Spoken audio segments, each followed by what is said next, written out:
আসসালামু আলাইকুম, সবাই সাবস্ক্রাইব করুন, শেয়ার করুন। পরকীয়া লিপ্ত হয়।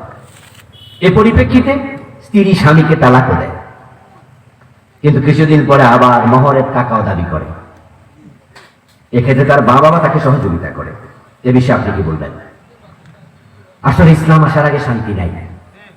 কারণ হচ্ছে ইসলামী বিধান হচ্ছে কোনো মহিলা যদি জেনা করে বিবাহের পরে, তাহলে স্বামী যদি চায় তার জেনাকার স্ত্রীকে তালাক দিতে, তাহলে ওই মহিলা মহর পাওয়ার অধিকার তার আর থাকবে না। কথাকে আমি বুঝাতে পারতেছি?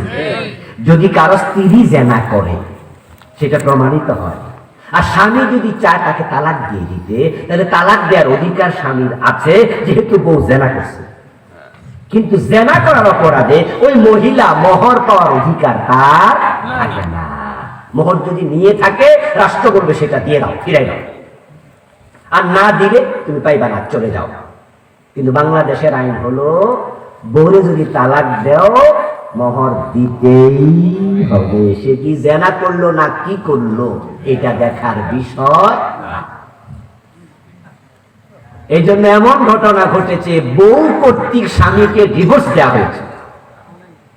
বউ ডিভোর্স দিছে ফাও, বিনা কারণে, কিন্তু ডিভোর্স দেওয়ার পরে আবার দরবার বসাইয়া উল্টা মহারণা টাকা হয়েছে।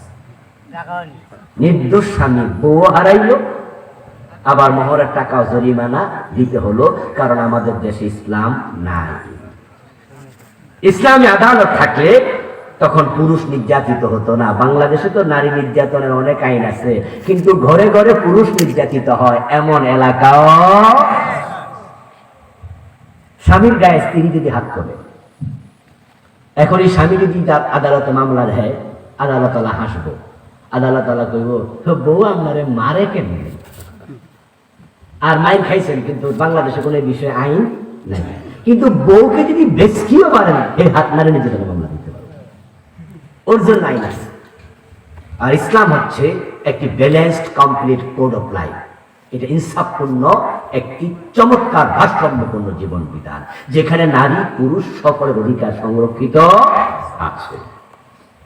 আরেকটি প্রশ্ন করেছেন, ইদানিং উপলব্ধি করা যাচ্ছে